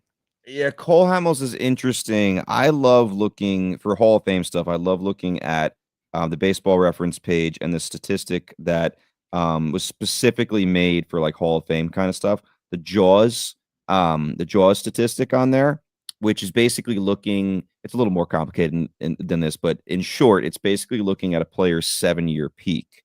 All right. Now, when I look at this, they show you the average of 67 Hall of Famers at the starting position, starting pitcher position is 56.6 Jaws. Hamels is down at 48.2. Now, that's not to say there's no Hall of Famers with Jaws numbers lower. There are. I mean, I'm looking at some guys right now who have Jaws numbers right around that. So there is like, and you kind of pointed to that, like the peak might not be exactly as high as you want it to be for a Hall of Famer. So I don't think he's a slam dunk. I think that's going to be a push and pull debate. Yeah, and it'll be interesting to see if he gets in there. And it's also partially of like the standards for the Hall of Fame are going to change because like 300 game winners and all that stuff are going to be unheard of in the new era of baseball. And some of these numbers that we've used for a long time are just not going to be realistic. And you can't just never put anybody in the Hall of Fame anymore, right? It's just a different era of baseball. So we'll see. I don't think he's a slam dunk. I think he'll be out of those guys on that ballot, probably the biggest debate and maybe the best chance. Daniel Murphy, man, if I was being really biased, I'd say put him in the Hall of Fame just for 2015, but I obviously can't do that. So some key dates to watch for this. December 7th, we'll get the contemporary era committee results on MLB Network. So we'll know if maybe we'll have a Barry Bonds, Don Mattingly. We had this conversation a couple of weeks ago, but also January 20th, we're going to have the Hall of Fame election results on MLB Network. That's going to be 6 p.m. Eastern, aired live. And of course, induction ceremony in Cooperstown on July 26th in the middle of the season. So just something to keep an eye on. We know we want to discuss this and put some love on it. If you haven't been to Cooperstown, if you're a baseball fan out there, it's something you could do yearly and still experience something different, but it's a great time. Take the drive out there if you're in shouting distance or make a vacation of it. Because like I said, if you're a baseball fan, even a peripheral one, I mean, if you're a diehard listening to this, of course, go out there and check it out. But I think there's a respect you feel and a reverence of the game when you can actually like, and it might sound corny, but like be able to sit next to it, something that was used in a World Series game. We got Will Klein's glove there too. You know what I mean? Like all these things are so cool to look at, to see Babe Ruth's uniform and Barry Bonds, the ball that he hit. Like there's so much out there that, and they bring stuff in there from out of the archives as well that are tangible to that year, which is fun. Listen, man, like I still remember as a kid, maybe like close to being a teenager.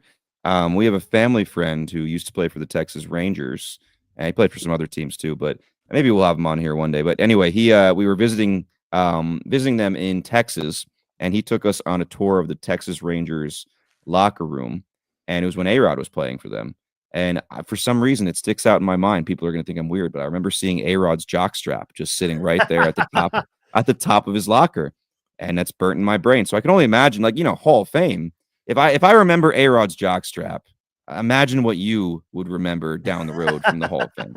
That's the comparison I'm trying to make. Does that make sense? No, it does make sense. I mean, there's something to me like going to Fenway Park and going to Wrigley Field. You can almost feel the imprinted, burned energy and memories into the walls that I think a lot of baseball fans or just people in general take for granted if you're not this as romantic and sentimental about sports. That's why I felt like as a diehard hockey fan, like, yes, the Nassau Coliseum was a dump, but it was our dump because of all the memories that were imprinted into the seats. And there's something about that just, so magical. But before we go away here, we don't have an organ. So we're going to do a take a picture, swing away segment here where there were reports about the Pirates spending some money this offseason. Just for some context here, we did mention Paul Skeens potentially being part of their long-term future and what they're going to do to be competitive in his window of being on the team. Mark Feinstein and USA Today's Bob Nightingale both report that the Pirates are expected to at least add $30 million in payroll for the upcoming season. Feinstein went even further, suggesting Ben Cherington could have $30 to $40 million in some new money to spend, easily the largest bump the Pirates have seen under this front office. For some further context, Pittsburgh didn't come close to spending $30 million in last year's free agent class, yet still wound up with a payroll just under $90 million for 2025. With arbitration projections, the Pirates' current estimated payroll for 2026 sits around $64 million. And on paper, they have more space than any competitive leaning team in Major League Baseball. But the question, Devin, is always going to be how they use it and whether they will use it. Do you swing away or do you take this pitch that they're going to be spending money this offseason? Dude, I'm taking the pitch. Like, I don't even have to think about it. I'm taking the pitch. It's funny because I saw some Pirates fans, and I think they were being real. They weren't trying to just joke around. When they saw the 30 million added to payroll possibility, their immediate reaction was like, that means Mitch Keller's gone. We're going to trade him. And then we'll spend 30 million. So like you get rid of this money and then we spend 30 million. And honestly, I was like shaking my head like, yeah, they're probably onto something. Yeah. And like, so apparently there's the report that they offered Josh Naylor 80 million before he signed. And then there's reports that are like really blow my mind. And I take the pitch even stronger that they're involved with Kyle Schwarber and interested in Kyle Schwarber, who's the rumors have him making maybe over 30 million annually with how big his market is and how many teams are interested in his services. So like, that's pretty eyebrow raising to think the Pirates are involved in that. Let me remind you, and if you're a baseball fan, you've probably heard this a lot of times over the last couple of years as Pirate fans kind of grow angrier and angrier and more passionate about Bob Nutting selling the team or getting rid of Ben Cherington. The largest free agent contract the Pirates have ever handed out was more than a decade ago. 3 years, $39 million to Francisco Liriano. That is $13 million a year. So pardon me if I am a little skeptical about the Pirates suddenly being in on big time free agents like Kyle Schwarber and Josh Naylor. To me, this is them. They're going to make some offers that they know are not going to be accepted. I wish someone would call them on their bluff. They're going to have to like search through the couch cushions apparently to find some money, but they're bluffing here in my mind. It's a smoke screen to try to get people to stop with the sell the team stuff, stop with the extend Paul Skeens stuff. Like, oh, we're trying. See, like we made an $80 million offer to Josh Naylor. They know the projections have him in the $90 million section, right? Maybe even $100 million section. So to me, no, there is zero part of me that is going to, in my mind, be gullible enough. And I'm sorry if you're swinging way over there, but no, like, I'm not. I'm definitely not. Just come on. Like, I can't, like, prove me wrong. Like, prove it. I'm going to need to see it before there's any part of me that is like, oh yeah, I think that's going to happen. I hope I'm wrong. I really do. Yeah. I think that the intent may be there. Maybe there's a genuine feeling that they will do it cautiously. I don't think you can fully buy into this. How could you? The Pirates lineup is something that has been AAA equivalent for most of these years. And we've seen them spend money, but it's on these short-term 1-year deals. They're spending money across the Aroldis Chapmans of the world or Andrew McCutchen bringing him back or Rowdy Tellez. Like they're not spending it meaningfully in a way that's like taking on commitment. They're not overpaying in for volatile relievers and like taking a risk. If they go out there and maybe want to spend $30 million this offseason, maybe they go out and spend for Jorge Polanco, a guy that can actually improve this team. Yeah. You can actually a real lineup anchor behind O'Neal Cruz and give him some protection, and Brian Reynolds and a guy that you can build a lineup around that can actually score. Or you can go out there and get a guy like Mike Yastrzemski or Austin Haight. There's players out there that you could put together for the price tag, but I don't think there's any real reason for us to sit here and buy the reports that they're going to be adding outside of just similar to what we saw them offering Josh Naylor a deal, knowing that they're not going to be accepting. You're offering under market value to say you're in the race. And to me, that's disingenuous to a fact where the joke's on them, though. You know what I mean? Like, that's the other thing about this, where you have the ability with this core that is generational with Paul Skeens. Like, you're leading the charge. We just spent 20 minutes talking about the awards and saying who's going to unseat him and how many awards are going to put on the mantle for them and continue down the list. You don't want to waste this. And I think that for the Pirates, like, if we're going to look at the trajectory for the 2026 season, we have to see movement and possibly an opening of some level of a contention window, whatever that looks like, a postseason berth. Like, something has to happen where you take advantage of having this generational player and not have this, oh, we tried. And for whether it's Ben Cherington or Bob Nutting or whoever's in control about opening the wallet, they have to do this in a way that feels genuine to the fans, because you have a fan base over there that's just desperate for winning. This is a great market for baseball. They love their goddamn Pirates. do something to make them believe that not only will Paul Skeens have an opportunity to think about staying, but also make it possible that they could potentially contend like we saw with the Seattle Mariners, like we saw with the Detroit Tigers. Find a way to put a team that's competitive and fill those goddamn seats at PNC Park. Yeah, man. In a dream world, it happens. We'll see. We'll see if they actually put their money where their mouth is. I thought the more interesting story, just because, that was the headline grabber. Because I don't believe it, I didn't find it as interesting as other people until there's actually some action to like put behind the story. But the story I found more interesting out of Pittsburgh was that apparently they have said they are open to letting Connor Griffin, who is 19 years old, number one prospect in baseball, stud. I mean, checks every single box. That they are willing to let him win a job on the major league team this spring at 19 years old. I got a little excited about that one. And then the pessimistic part of me was like, well, is this also like a smoke screen to stop all the negative reports with Pittsburgh? Or is it real? But now I'm afraid they're going to ruin his development. So I don't know which way to feel about Connor Griffin. But I mean, that's a headline grabber too, dude. If you're a passionate baseball fan that is also like paying attention to prospects and the minor leagues, this dude has been so impressive at the minor league level. Every spot he has gone, and you watch him, he's a specimen. Like you watch him take at bats, and like you can see him being a star. It passes the eye test, it passes the analytical test, StatCast, like all the underlying data. It passes every single test. So there's a part of me that's excited if it's a real report. There's a part of me that's worried, like, well, don't just do it to kind of quiet people down and then ruin him. Yeah, and we got some big news here on the entry out the door here. We saw a trade go down between the Orioles and the Angels where Taylor Ward is going to Baltimore in exchange. Taylor Ward's going to Baltimore and Grayson Rodriguez is going to Los Angeles Angels of Anaheim. So deal just went down 1 minute. A Jeff Passanbaum. That just happened here. So the Orioles get the power hitting outfielder they've been seeking, and the Angels get back a young arm. So quite the trade here to end our show for episode 118.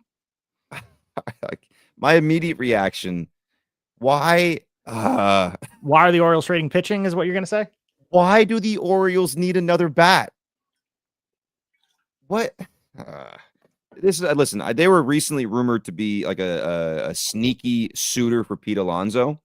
I mean, I have the Delmarva Shorebirds hat on here, Orioles system. Maybe it was a sign of things to come here, which the Alonso thing, I also thought like maybe a little different because he's a premier free agent. So maybe if you can get him, you get him. But like a Taylor Ward, good, solid player. There's nothing against Taylor Ward here. Yeah, a good season, can hit for power. Tyler O'Neill just opted in with them. I thought signing Tyler O'Neill last year was egregious. Like, they have a logjam of offensive players. No, am I missing something? This team confuses the hell out of me. I know Grayson Rodriguez, maybe they're just ready to cut ties. The guy can't get healthy. At one point was supposed to be like a huge, huge deal. So I'm not saying, you should be holding on to him by any means. Well, this is a weird one. Immediate reaction, like just hearing it. This is a strange one in my mind. Yeah, and I feel like we haven't seen the peak of Grayson Rodriguez. Obviously, the injuries have hampered any sort of development we've seen on his end. But like we said, with pitching, and you need frontline starters, and not that Grayson has gotten to that level yet, but you don't need the offensive help. There is a logjam, as you mentioned. You're adding to an excess and taking from a part that has been a weakness, and one of the reasons that the Orioles struggled so mightily last year. Offense did struggle, of course, some down years, but adding Taylor Ward just complicates things a little bit more. I mean, you're shifting these guys in different positions, and maybe there's a bigger deal down the line. And maybe looking at Taylor Ward to complicate it, I mean, he is also a free agent after this season. So Baltimore obviously looking for pitching. Grayson Rodriguez is 26 years old. He isn't a free agent until after 2029. Maybe they're looking at him missing all of 2025 and the issues with the elbow cleanup. Maybe they think he's a lost cause. Maybe they're writing him off, because if you're the Baltimore Orioles and you're looking for pitching and they're a team that is so desperate for it, how do you look at a 26-year-old Grayson Rodriguez who's under control until 2029 to give it up for 1 year of Taylor Ward? That feels wild to me. Like you said, I mean, we're processing in real time. there must be a lot more that they know about the medical of Grayson Rodriguez, that he's never going to be the pitcher that we all thought he'd be. But I mean, listen, I mean, he's going to have to pass a physical for the Angels, no? Like, listen, I would love to hear these negotiate, like be a fly on the wall for these negotiations. I mean, the Angels have known for a very long time they need to figure out pitching, and they've tried. They've acquired guys. They have some decent young starters, but I don't know any that look like absolute studs. There's some guys definitely to like and to keep an eye on, but they need pitching. So for them, I mean, there's been rumors about them trading Ward for a while. Makes sense for them to move him if someone's interested and take a chance on a Grayson Rodriguez. So, like, I don't think I say this many times on this show in a long time, but like, I feel like, yeah, for the Angels, seems like a good move, even if you're unsure of Grayson Rodriguez, like if he's going to be able to stay healthy. Like, it seems like a decent risk to take. And it's just a 1-for-1 straight up deal, as we know right now, right? Yeah, we have the reports here. Jeff Passan tweeted it, and I'm looking at MLB trade rumors. All it says was that the deal happened. No details further about some of the medical. Looking at some of the conversation about it, everyone's just as baffled, but I think most of the commentary is liking the move for the Angels. And also about what I was talking about before, about officially the Orioles planting the flag that they've given up on Grayson Rodriguez. And the thing is, if this goes wrong and we see Grayson Rodriguez hit his peak and return to form after the elbow injury, because it's not unheard of. Like, yes, he's had multiple injuries. Yes, he missed all of last year. All those things are true. But there's been other pitchers of his caliber that have come back and realized who they were. Not that the Angels are this well-versed pitching factory that's going to make guys come out and be who they are. But at the same time, they're like, Grayson Rodriguez for a long time was well touted as one of the best young arms in baseball. And to give him up for 1 year of Taylor Ward feels more about that than it is about the current construction of the team. It's more about Grayson Rodriguez and what the Orioles think of him. Do the Orioles think they can bat like 15 dudes, like Little League? You just like everybody on your team, you can actually have them bat. Like, I don't get it. Another interesting thing, I wanted to see like how many options Grayson Rodriguez had, because sometimes like when you run out of options, the team is like, we got to like, we don't want to just get rid of this guy for nothing by, he's not going to pass through waivers. So let's see if we can trade him. He's got 2 options left, which makes it look even better for the Angels. So like you have a couple options to play with here. That makes it more flexible for you. Yeah, we'll continue here. We were kind of surprised at the end of the episode as we were about to sign off, but all right, big trade. I mean, the Angels were one of the most active teams in November last offseason. They had been quiet so far, but here they are. Wow. Yeah, big trade to really kick off this season that to me, really the MLB offseason, like it is kicked off right now. We saw the qualifying offers, some free agent deals happening, but after Thanksgiving, you eat the turkey. Of course, everyone gets ready for Christmas season, but once the tree goes up, I start to really believe that you have these free agent signings happening, and you start to kind of really believe that your team's starting to put together, and hope springs eternal, etc. But we will certainly talk more about that in the future episodes. What, we got more here? What happened? All right, man. I'm just their outfield. There's got to be. They're going to have to make other moves. Their outfield. Dylan Beavers, really good, a good-looking young kid here. Had some time up the majors. Looked the part. Colton Cowser, who I feel like is supposed to be a mainstay for them. Heston Kjerstad, who I think they've definitely lost a little bit of faith in. They've also played and toyed with him a lot, in my opinion. Tyler O'Neill opted in. They probably wish he had not. I think they probably wish he hadn't. Leody Taveras, and now Taylor Ward. And again, you can play with DH spots, but you also got Ryan Mountcastle and Kobe Mayo. You can't play both of those guys at first base. I mean, Kobe, you're trying him at third base. The story just continues of this team that has too many offensive players. I know they moved Ryan O'Hearn off the team last year, which helped free up some space, I guess, for certain guys. But we talk about roster construction, and we started the show talking about like the Yankees roster construction is a little tricky here. Like, yeah, you guys want them to improve the team, but like where and how? Because roster construction is a little crowded with Grisham coming back, and especially if you re-sign Bellinger. Orioles, this is what we've been saying for years now. Clear pitching need. Yes, they have some guys coming back like a Bradish. Yes, Trevor Rogers, if he can be the guy he was last year, which is still jury's out. They still need pitching. They have good offensive players. Gunnar Henderson's going to be better next year, right? Adley Rutschman, if he stays around, probably will be better next year. Samuel Basayo's up. Like, you have offense all over the map. Jackson Holiday is still like 13 years old.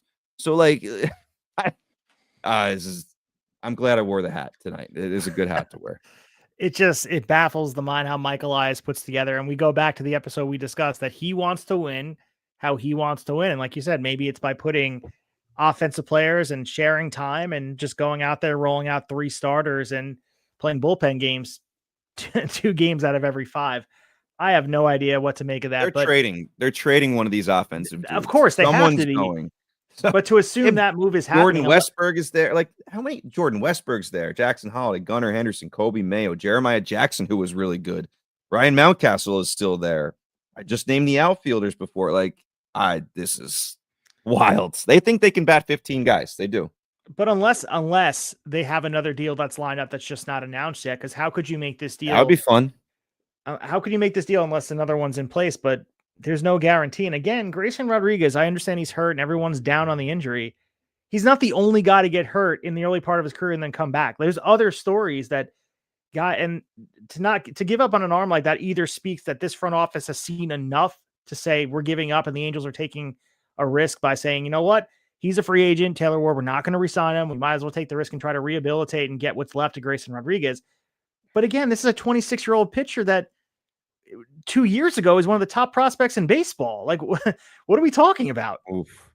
I mean, maybe they have a deal with Philly lined up. There's always been these little ties between, like, maybe Philadelphia will trade for Adley Rutschman, right? Yeah. So the assessment remains to be seen. Like, if there's another follow-up deal that you guys are listening to, like, this deal's horrible, and then it makes sense. Yeah. Okay. But right now, as we sit on 10:55 p.m. on November 18th, the deal makes no sense, and the Orioles are a worse team, in my opinion. Right? You know what's funny? I mean, they might score 20, but they're going to give up 25. You know what's funny? If like Philly and Baltimore made a deal, like Adley Rutschman for like a pitcher from Philly, whether it be like a guy in the major league rotation or minor league rotation, the Philly would convince Baltimore to take Nick Castellanos off their hands, and they'd have another outfielder. They're just going to play like 6 guys in the outfield, try to bat double-digit guys. All right, I'll write the rest in my diary to vent about this today. But like that was wild. That's a wild ending. So again, if you want to support our show, you can follow us on IG and on X at @TableSettersPod. We appreciate you guys hopping in here and watching live, whether on Twitter or also on YouTube at Tablesetters Baseball. Go back in the archives and check out the episode with Will Klein, episode 117. But also go and check out episode 116 with the voice on the radio of the New York Mets, Keith Rad. A great conversation about the New York Mets and what they're going to be doing in the offseason, how the 2025 season fell apart. Stay tuned to social media. We may be having another episode this week with the guest. Been trying to fine-tune some stuff, of course, as we always do. Not going to announce it until it's official. So stay tuned to social media and all the outlets for it. Keeping the content churning out throughout this offseason. And again, if you like what you listen to, leave a 5-star review. Tell your friends about it. That's how other people find us. We're trying to rank in different countries, but of course, the U.S. would be nice too. Finland, Denmark, we love you. Canada, Japan, we love you. But we want to be trending in the U.S. So all your baseball friends that are out there, check us out. We appreciate all the support. Yeah, if you're a front office member of any team out there, some advice: call up Mike Elias, offer a outfielder that you actually just want to get rid of anyway, and they might give you their best remaining pitching prospect. So just a little bit of advice. Unbelievable. We appreciate all you guys. Hopefully you're getting ready for Thanksgiving, one of our favorite times of the year.